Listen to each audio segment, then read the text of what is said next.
sigurisht që ato duhet bashkërendojnë të dyja, pasi zemra është ai angazhimi emocional, ndërgjegjësimi që duhet kemi që të gjithë për të çuar politikat, rregullat, strategjitë përpara.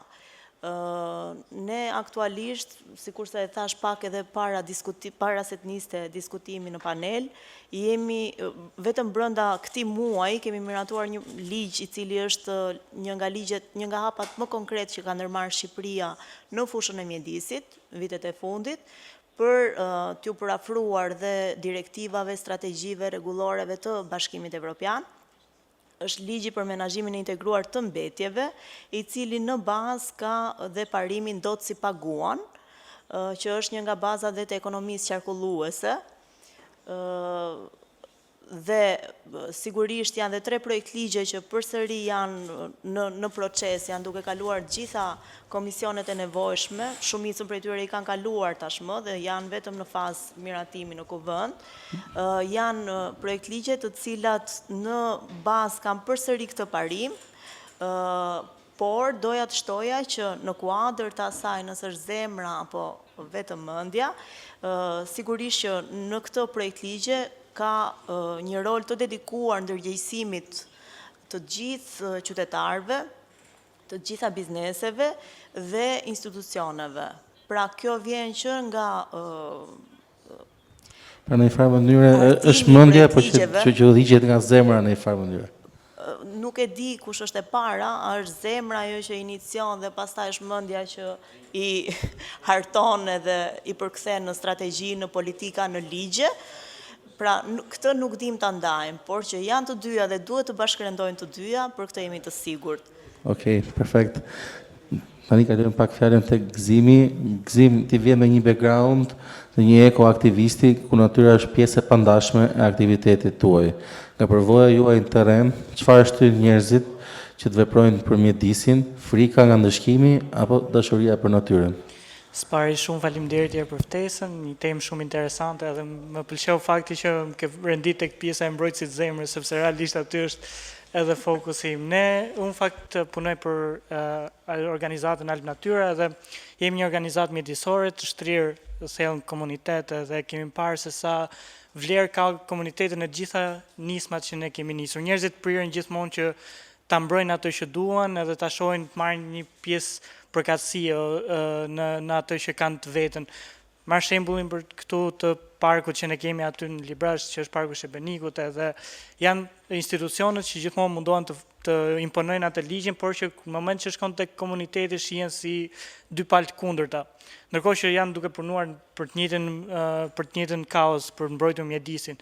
Edhe këtu futemi ne si ndërmjetësues duke ju dhënë atë ndjenjën e përkatësisë, atë ndjenjën e ownership këtyre komuniteteve, në mënyrë që pastaj janë ato që e promovojnë, sepse kanë qenë komunitetet që para se parku të ishte park, edhe janë komunitetet edhe më mbrapa pasi u shpall parku, dhe janë ato që do të jenë gjithmonë pjesë integrale dhe e gjallë e mjedisit. Jo vetëm kjo, por edhe ndjenja e krenarisë vetë komuniteteve. Ne kemi pasur aktivitete pastrimi me trinjt e organizatës tonë dhe kemi para të ndjenjën në përgjithësi si ato kanë në momentin që i shikojnë lumejt pis apo ndotjet ndryshme dhe kanë atë iniciativën që të shkojmë gjithmonë edhe ta pastrojnë. Tani janë ato që mblusin mua që kur do bëjmë një aktivitet pastrimi ose ne diçka më të bukur akoma. Edhe e kemi vënë këtë re këtë gjë tek komunitetet, sidomos tek trinjt, edhe jemi munduar gjithmonë që ta ushqejmë këtë lloj ndjesie, e që ato të ndjehen vetë krenar për punën që kanë bërë, por edhe përgjegjës nëse gjërat shkojnë keq. Edhe tu nuk është gjithmonë ligji që ndikon, por është vetë fryma e komunitetit. Jo më larg se vitin e kaluar ne patëm po me këto trinj që kemi aty tek Alp Natyra, t'i nxisim që t'ishin këto iniciatorët e aktivitetet. Edhe patëm sa ide dhe produkte shumë të bukura, qoftë me aktivitetet e pastrimit, qoftë me aktivitetet ndërgjegjësues, edhe ato godisnin pikërisht në problemet që kishte komuniteti apo shoqëria në atë zonë. Kështu që unë e mbrej akoma të kauzën që janë vetë zemrat e komunitetit që dinë se ku janë problemet edhe dinë se si ndërhyjnë. Shkallëzimi pastaj normalisht gjithmonë varet nga shteti, por që një iniciativa kryesore është gjithmonë aty. Përveç edhe po themi përfshirjes së shtetit, edhe ajo që ju bëni në komunitet është një punë po themi institucionale, pavarësisht se nga një organizat dhe jo po themi drejt për drejt nga një po themi instancë qeveritare, kështu që në këtë pikë prap edhe mendja nuk e ndajmë dot plotësisht nga zemra, pasi është ajo organizimi i cili krijon një farë sjellje dhe derisa ajo pastaj replikohet dhe bëhet e qëndrueshme në afatgjat. Një pyetje për ekspertin zoti Kocani, për sa i përket ekonomisë qarkulluese, ju jeni në kontakt me kompani, organizata dhe institucione. A e shihni ndryshimin e sjelljes si rezultat politikave apo si efekt ndërgjegjësimi dhe edukimit të publikut? Në rast parë më lejo dhe mua të falenderoj për ftesën edhe kolegët për pjesëmarrjen dhe për diskutimin që do zhvillojmë, shpresoj që të jetë interesante dhe frydëdhënës pse jo, pavarësisht se ndoshta ngjaj pak repetitiv, pjesa e mind versus heart besoj që është një çështje që na shoqëron jo vetëm në punën tonë profesionale, po edhe në jetë, më thënë, është pak më e gjerë dhe besoj që diskutimi për këtë gjë do të vazhdoj edhe për shumë kohë me radhë. Patjetër që ka një diskutim i cili është e nxjisi njerëzit politikën apo politikat i nxjisin njerëzit. Mendoj që është, po themi përgjigje klishe, patjetër që do ishte diçka në mes të këtyre të dyja, por në varësi të situatës që gjendemi, njëra mund të tërheqë tjetrën dhe në raste të tjera tjetra mund të tërheqë të kundërtën e saj. Po për shembull po t'i referohemi edhe lëvizjeve midisore në botë kur kanë filluar, që kanë filluar rreth fundit të viteve 60 dhe në vitet 70, pra njerëzit kanë filluar të ngrejnë ato problematikat midisore, pra. Po para se të arrinin te problematikat midisore, njerëzit donin që të kishin siguri ekonomike dhe mirëqenie sociale. Të parat. Dhe më pas, ndërgjegjësimi tyre filloi të kaloi edhe në aspektin mjedisor për të kërkuar të drejta mjedisore më shumë. Pra ishte ky revolucioni industrial që ndodhi me këto ndodhjet e mëdha që ndodhen në Evropë, ku bën papritur të thonë njerëzit e reprit, dakord, nga njëra anë po fitojmë të ardhura, nga një anë po marrim të mira nga ana sociale deri diku, për kohën, patjetër. Po nga ana tjetër, a jemi duke jetuar me mjedisin, a jemi duke përjetuar të mirë? Kështu që mendoj që ajo vjen edhe si një evolim shoqëror i të gjithë njerëzve. Po patjetër që në fund ditës njerëzit e kërkuan, por ato u përkthyen në ligje. Dhe më pas, ligjvënësit asaj kohe, apo edhe kolegë tjerë nga organizata, shumë aktivistë të zellshëm do thoya, kanë lobuar, në kuptimin e mirë të fjalës lobim, për të hartuar ligje të cilat vendosin disa kufi, sepse po t'ja lëm vetëm gjykimit personal, individual, gjithmonë ka nuanca. Kështu që si t'i heqim këto nuanca, atëherë hajde të hartojmë disa ligje që janë të interpretueshme në pjesë më të madhe të tyre, njësoj nga të gjithë njerëzit. Ndërsa sa i përket biznesit, besoj që unë nuk jam biznesmen, po më ka rënë rasti që të takohem me njerëz që kanë biznese dhe në fund ditës gjë që ata po thënë e thon pak edhe kështu në mënyrë drejt për drejt. Ne jemi biznesmen, duhet na udhëheqim mendja.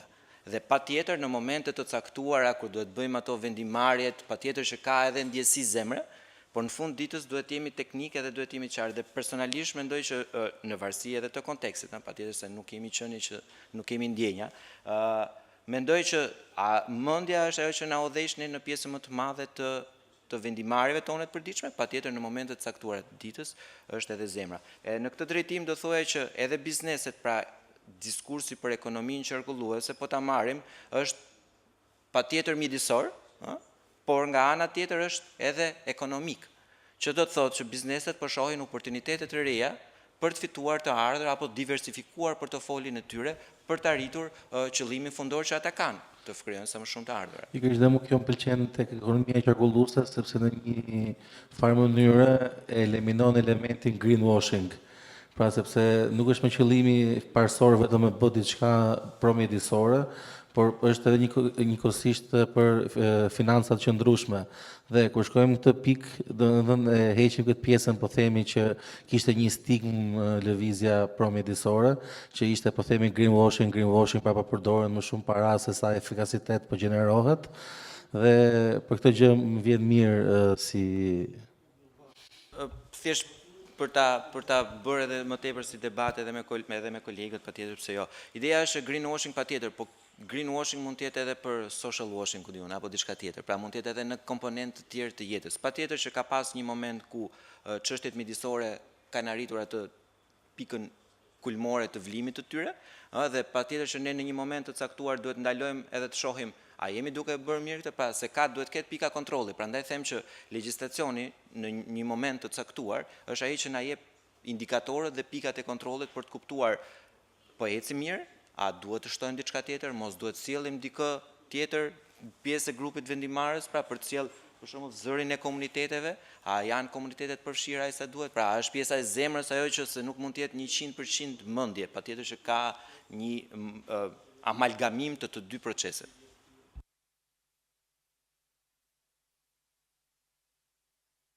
Vazhdojmë me temën e radhës që është pjesa e ligji apo ndjenje, kush vepron më shpejt. A është më efektive të ndëshkosh ndotjen apo të frymëzosh për kujdes? Si mund të kombinohen këto dy qasje?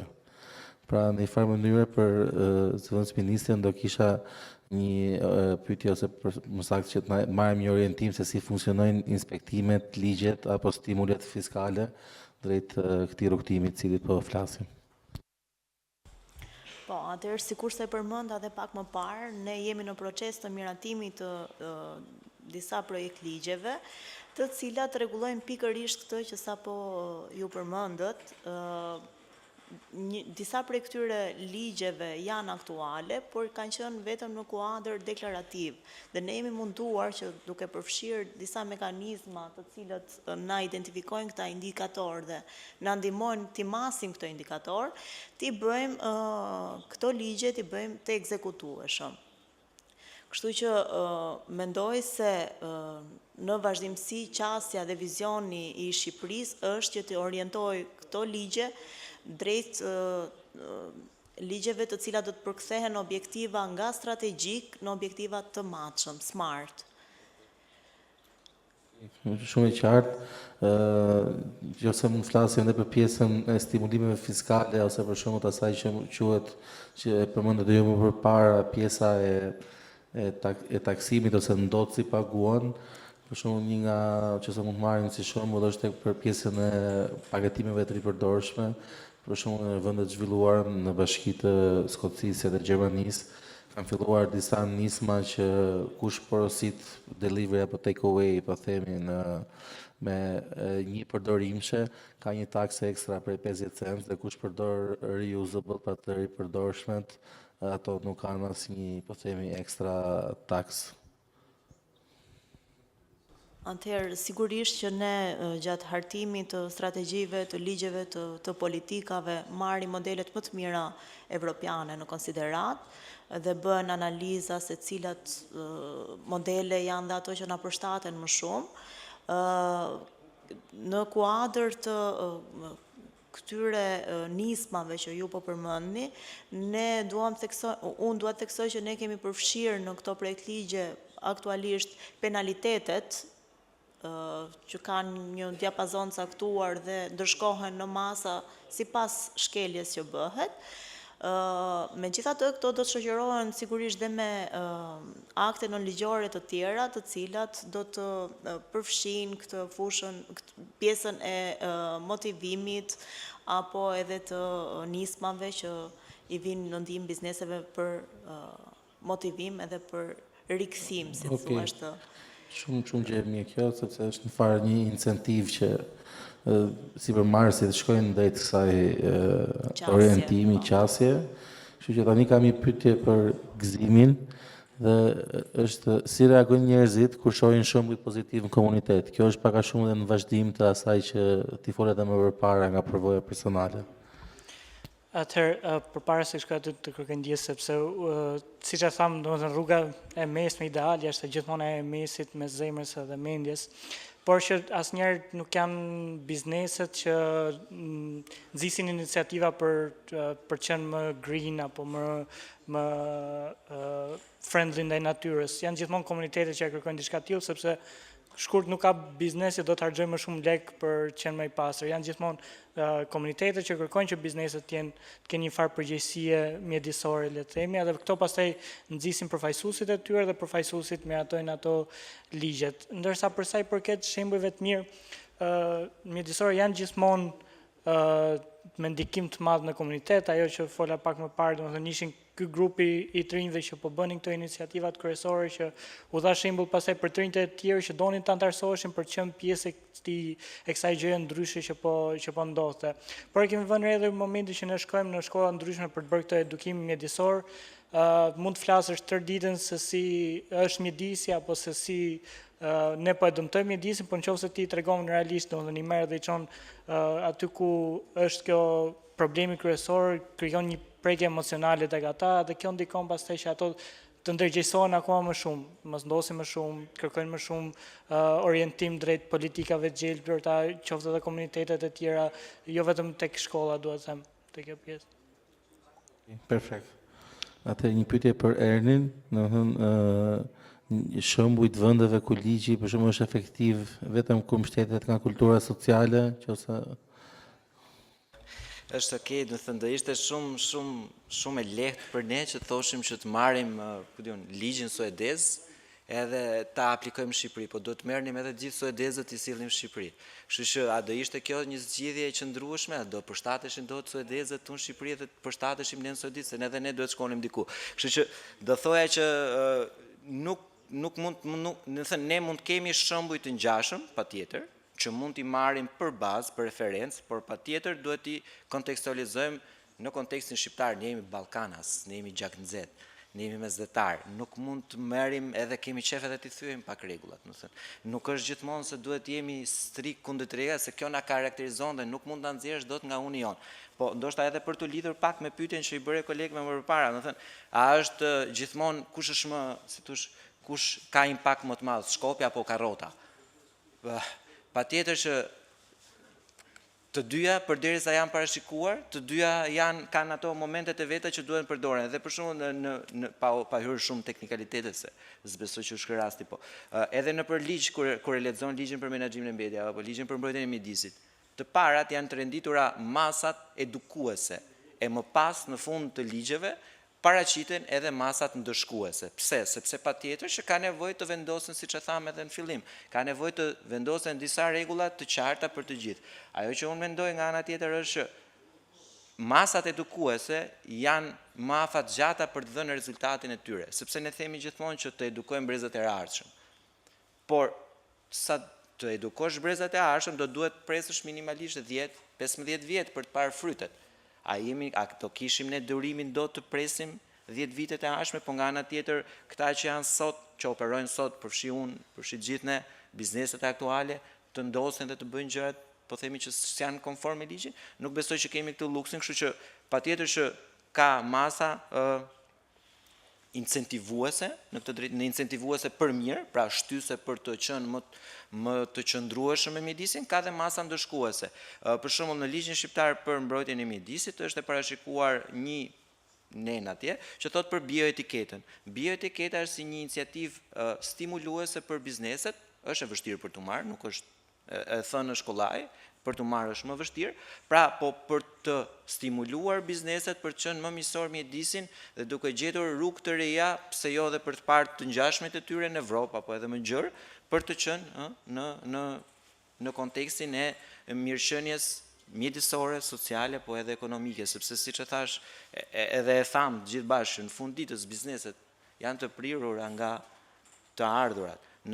Nëse kanë të ardhura më të larta, por nga ana tjetër janë edhe më miqësore me mjedisin, po krijojnë edhe praktika sociale me punonjësit që operojnë në biznesin e tyre apo edhe të tjerë, atëherë do të ishte maksimumi i mundshëm i arritjes së target të një biznesi. Kështu që shpresojmë të afrohemi sa më shumë, po themi, me këtë realitet që jo vetëm për Shqipërinë, por edhe për vende jashtë Shqipërisë është, po themi, paktën gjysmë utopike, por paktën mundësia. Me thënë, është edhe diçka, sepse nga ana tjetër, për shembull, po të shohim edhe të marrim pak edhe kontekstin ballkanik në Shqipëri, patjetër se ne jemi shqiptarë dhe referencën besoj që me Shqipërinë duhet ta kemi. Mund të ketë biznese të cilat janë të prirura për të qenë të qëndrueshme, pra të promovojnë qëndrueshmërinë mjedisore, pa janë këto shumica. Pra duhet kuptojmë që dëshira e një biznesi për shembull si e jotja në këtë rast për të cilë vital në Shqipëri. Pra është një iniciativë jota personale, po a do bëj ajo impakt në shkallë të madhe? Sepse politikat maten, apo politikat legjislacionet, maten në shkallë të madhe, në shkallë vëndi, pse jo edhe Ballkani, më kupton, dhe më gjërë. Ndërsa nëse kemi element të shkëputur nga njëri tjetri, ne nuk mund të krijojmë dot atë zinxhirin e vlerës që na sjell përfitime të gjithëve bashkë. Okej, super, po më pëlqen si po vazhdon ky diskutim, kështu që vazhdoj me pjesën tjetër, që është si ta kthejmë ekonominë qarkulluese në mënyrë jetese. Pra, sot flasim shumë për ripërdorim, riciklim, dizajn qarkullues, por si ta bëjmë pjesë të përditshme të një qytetarit zakonshëm. Do vazhdoja prap me Ernin, pra për rëndësinë e dizenjimit të sistemit, pra me që ishim edhe pjesa që ne jemi të Ballkanit dhe duhet të dizenjojmë sisteme që të jenë përshtatshme për këtë kulturë, kështu që jemi për pjesën e dizajnit, edukimit dhe politikave fiskale mbase. Po, në fakt ne i gjithë Ballkani, po ne kryesisht kemi dalë nga një sistem komunist totalitar prej 50 vitesh. Edhe kemi vetëm 30 vite që jemi 30 ca vite që jemi në demokraci edhe akoma nuk e kemi nxjerrë atë dufin të thoja unë për të qenë unë bëj çfarë dua, është demokraci, unë kam qef të kem makinën time, pse mos kem 3 makina në shtëpi, se ja lejoj vetes, pse mos të konsumoj pafund edhe pra të kjo mundësia e konsumerizmit. Po ta shohim pak kështu si në retrospektiv, po themi, ne në themel, pavarësisht se mirëqenia mund të jetë rritur në komponentë caktuar të shoqërisë apo në qytete ndryshme, pjesa më e madhe e shoqërisë shqiptare janë në nivelin etik, që do të thotë që ka nevojë për stimuj dhe edhe si thua risjelljen e gjërave në zinxhirin e vlerës. Për shembull, thjesht për ta marrë, ndoshta mund të jetë edhe shembull banal, po nga ana tjetër ne kemi akoma riparim këpucësh. Kemi rroba qepës, në sensin që kemi nevojë të modifikojmë diçka tjetër. Dhe ndoshta këto nuk quhen sepse nuk është kështu trendi, po them, që të jenë pjesë e ekonomisë qarkulluese, po këto janë pjesë e ekonomisë qarkulluese. Këto janë baza, pra praktikisht edhe po ta mendojmë, pra pikërisht kjo pjesa e hyrjes në konsumerizëm është edhe ajo që po na çon, po themi që edhe ta ridimensionojmë sjelljen dhe konsumin ton, sepse në ato vitet përpara, pra po themi demokracisë, gjithë prindrit tanë, gjyshe